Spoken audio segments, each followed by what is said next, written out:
les tailles d'entretien. Alors, taille d'entretien, c'est tout simple. On crée un renouvellement. Hein. Donc, ça permet de renouveler les branches fruitières. Les meilleurs fruits sont sur le jeune bois. Donc, si vous avez des trucs vieux, à un moment donné, le fruit, il sera un fruit de vieux. Hein. C'est-à-dire, quand on dit après 40 ans, il ne faut plus faire de gamins, c'est un peu ce qu'on arrive. Au bout de quelques années, il ne faut plus faire de fruits sur une branche. Voilà. C'est exception. Oui, mais je ne voudrais pas avoir 70 ans et y avoir un gamin. Je peux te dire que je crois que j'aurais plus la patience. Hein. Alors, un pêcher taillé vit 20 ans, un pêcher non taillé vit 5 ans. Alors, ça permet de garantir une production. On verra ça cet après-midi. Si vous avez des branches, l'arbre a toujours tendance à pousser, faire ses fruits au bout, et puis d'un coup, la branche craque. Dans la forêt, c'est ce qui se passe, ça craque. Bon, il a fait sa taille de rajeunissement, mais bon, ça fait craque et c'est pas beau. Hein. Alors, ça permet aussi de limiter l'envergure de l'arbre. Là, on est dans la taille d'entretien, c'est toujours la même chose, hein, la taille d'entretien. Qu'est-ce qu'on peut faire? La taille d'entretien, on va dire, celui-là, c'est le chef, là. Hein, et on peut couper là. Et donc, on le ramène. Hein, j'ai mon bourgeon apical, j'ai dit c'est le chef. Mais quand je dis chef sans ambiguïté, je regarde tous les autres. Ceux-là ne vont pas le déranger. Celui-là, je coupe. Celui-là, c'est bon. Celui-là, je le coupe, et celui-là, je le coupe. Pourquoi? Parce qu'il ne faut pas que celui-là soit plus fort que celui que je garde. Donc, c'est ça aussi, c'est juste une question de raisonnement. Et on est dans un système hiérarchisé. On est dans un système qui est autoritaire. Il n'y a pas de démocratie. Alors, tu regardes, c'est comme ça. Bonapartiste. Donc, voilà, c'est bon, le chef, c'est le chef. Et s'il se retourne et qu'il voit d'autres chefs, il les dégomme. C'est ce que le sécateur fait. Hein. C'est un peu à l'emporte-pièce que je vous dis, je reconnais. Mais il faut que ça marque les esprits. Hein. On n'est pas là pour apprendre pendant 3 ans. On est là juste pour prendre les bons réflexes. Hein. Rappelez-vous, le chef doit être chef sans ambiguïté. C'est ce qu'il faut retenir. Et il y a toujours un chef. Et s'il n'y a pas de chef, c'est qu'on l'a décidé pour une bonne raison, c'est qu'on veut faire sortir plusieurs chefs. Ensuite, la protection des végétaux. Alors, ce qu'il faut surtout, c'est pas laisser prendre le ravageur, le dessus, enfin, ne pas laisser le ravageur prendre le dessus. Des ravageurs, il y en aura. Hein. Aménager des espaces pour les niches écologiques. Des tas de cailloux, des tas de brindilles, des hôtels à insectes, je vous ai donné de quoi faire. C'est important. Sachez, et ça je le dis, et les gens ne sont pas conscients de ça, qu'il n'y aura jamais de coccinelle si vous n'avez pas de pucerons. Vous n'irez jamais dans un restaurant s'il n'y a pas à manger. Hein? Et si vous êtes venu aujourd'hui, c'est parce qu'il y a à manger. Hein. Ça, je sais. C'est la seule raison. Voilà. Et donc, il faut soigner le sol.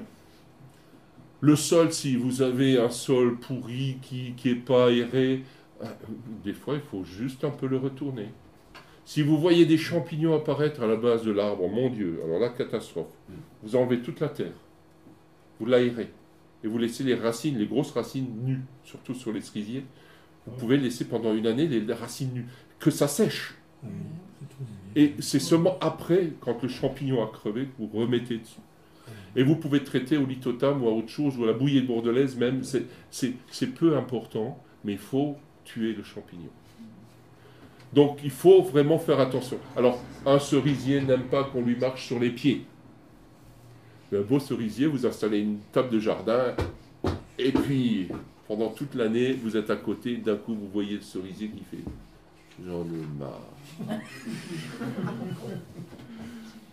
Et quand c'est comme ça, vous enlevez la table, vous prenez votre fourche beige, vous la plantez dans le sol, vous faites ça. Ou la grenillette, mais fourche beige, c'est plus adapté, c'est plus costaud que la grenillette. Il ne faut pas retourner le sol, il faut juste aérer. Casser la motte, aérer.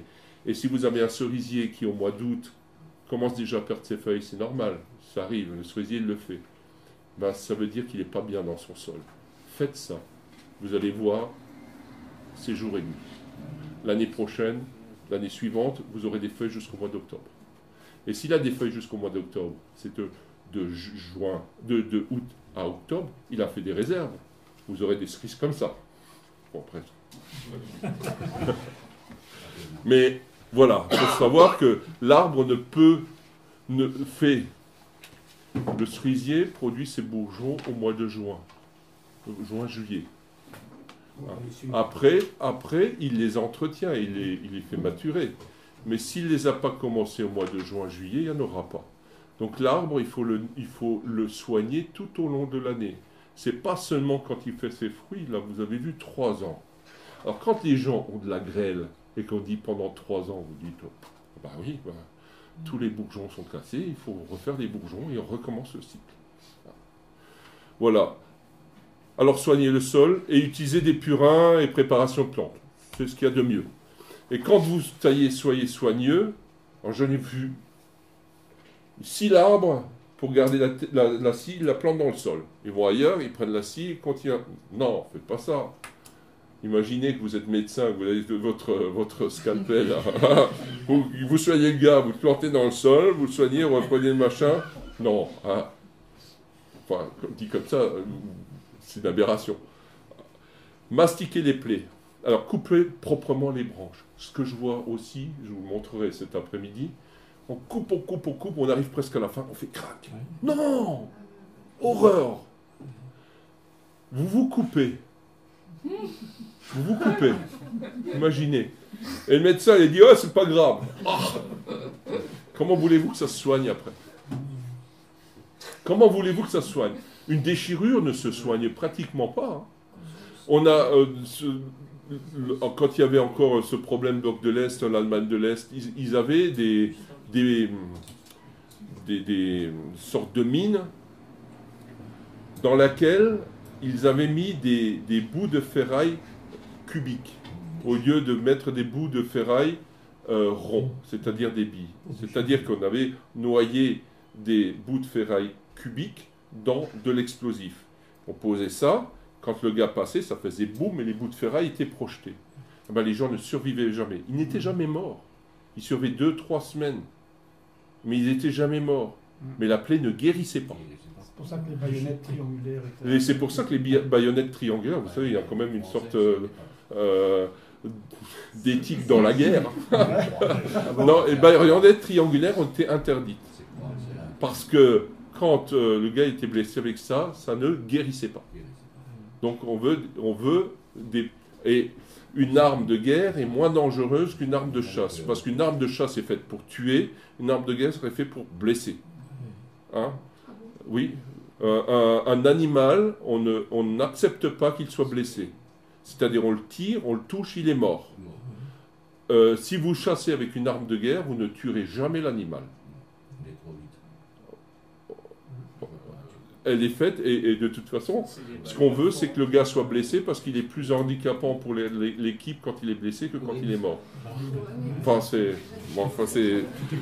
Mais c'est pareil que couper et arracher. Vous regardez les branches qui ont été arrachées par la tempête guérissent mal. Et en fin de compte, il faut dire qu'un arbre ne guérit jamais. Parce qu'un arbre ne se cicatrise jamais. Vous allez dire c'est faux. Et je vais vous dire que c'est juste parce que je vais vous expliquer pourquoi. Vous, quand vous vous coupez, ça se ressoude. L'arbre, ça ne se ressoude pas. On met des couches par-dessus jusqu'à ce qu'on ne le voit plus. Mais vous coupez l'arbre 100 ans après, vous savez encore où est-ce que ça a été fait. Tandis que vous, 100 ans après, de toute façon, on ne voit plus rien.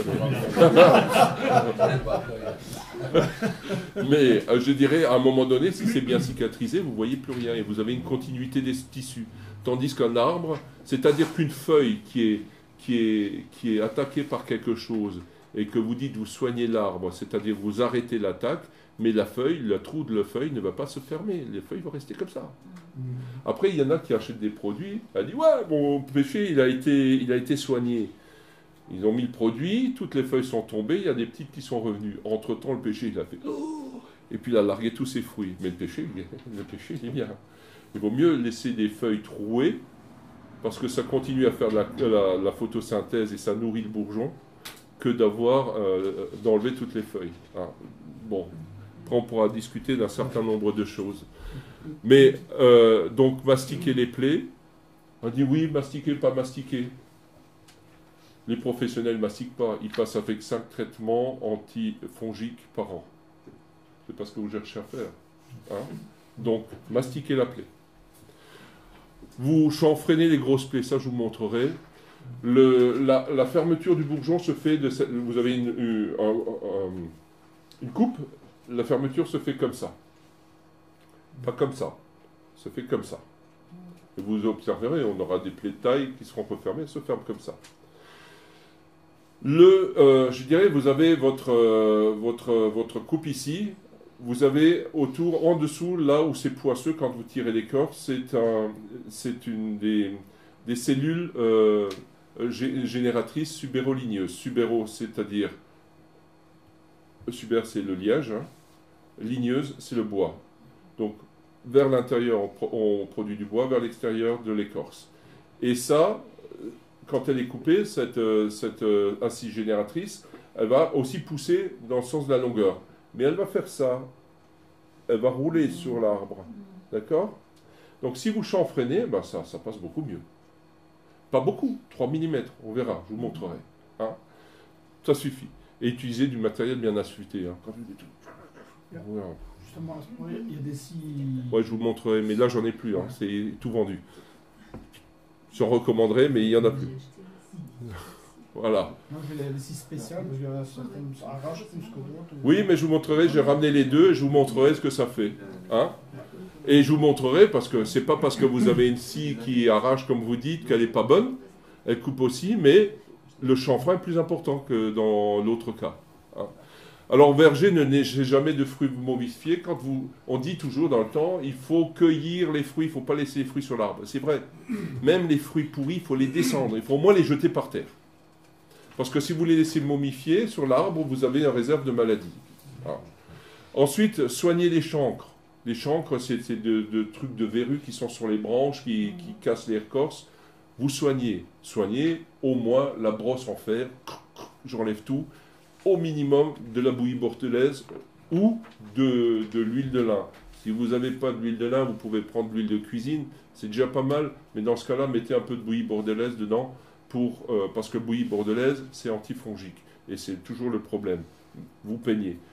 Vous pouvez aussi prendre de la peinture alkyd. La peinture alkyd, c'est la peinture pour plafond. C'est de la peinture microporeuse. Mais mettez une cuillerée à soupe dans un petit pot, un yaourt, hein, vous mettez une cuillère à soupe de bouillie bordelaise. Donc la bouillie bordelaise, c'est le mercurochrome de la plante. C'est quand même différent de le mettre sur une plaie que de le mettre partout et où ça retombe dans le sol. Hein. Ça veut dire qu'il ne faut pas crier haro sur la bouillie bordelaise. Elle a son intérêt. Par contre, elle n'a pas son intérêt à 15 traitements par an. Là, non. 2 traitements dans l'année, oui. C'est à la chute des feuilles et au printemps, oui. Après, de toute façon, des oligo-éléments, du cuivre, le sol en a besoin. Si vous avez un champ de blé sans cuivre, vous n'aurez pas de blé. Hein? Souvent, le champ de blé, des fois, dans le temps, on le pulvérisait avec la bouillie bordelaise, pas parce qu'il était malade, mais parce qu'il y avait une carence en cuivre. Parce que le blé absorbe beaucoup de cuivre. Voilà. Donc, quand vous avez trop de cuivre dans un verger, plantez du blé. Voilà. Alors, n'utilisez pas de blanc gluante. Et si vous voulez utiliser une blanc gluante, mettez d'abord du cellofrais sur l'arbre, parce que ça casse l'écorce. Et ça fait ça casse l'écorce. Ça attaque l'écorce. Si vous voulez le faire, faites-le. Mais prenez d'abord du cellofrais pour protéger l'arbre. Et changez ça tous les ans. Hein, comme si vous emballez un aliment, vous faites 2 tours avec du cellofrais, là, le film extensible, tout simplement. Et sur là-dessus, vous mettez votre bande gluante. Hein, mais pas directement. Vous pouvez aussi utiliser du carton ondulé pour piéger les ravageurs qui montent dans l'arbre. Là, maintenant, on met le carton ondulé, on met un scotch autour, les ravageurs montent. À un moment donné, vous enlevez le carton, hein, au mois de juin, vous enlevez le carton, vous le mettez au feu, vous en remettez un autre. Les ravageurs se seront mis là-dedans, ils se sont dit, on est bien à l'abri, et puis, vous les passez au feu, c'est ça. C'est ça. C'est-à-dire que maintenant, les femelles montent dans l'arbre. Vous les piégez, elles passent du sol dans l'arbre, elles s'arrêtent là-dedans, disent, je suis bien dans un petit nid douillet. Il dit, ouais, tu vas voir le nid douillet que je vais te faire, et même, tu vas avoir une bonne chaleur. Au feu. Ou à la poubelle. C'est maintenant ? Pas pour le Carpocaps. Pour la Drosophile Suzuki, alors ils ont fait des essais, même en professionnel, on n'a pas de solution. Il y a par piège, il y avait jusqu'à 200 000 individus. Carpocaps, c'est le papillon qui a la queue qui remonte comme un gouvernail d'avion. Hein. Et un carpocaps de Aquedge, un carpocaps de tout. Chacun a son carpocaps. Voilà. Bien, on peut terminer. Le repas, on peut le prendre ici, on peut le prendre dehors, pour ceux qui ont envie de le prendre dehors. On peut laisser les portes ouvertes.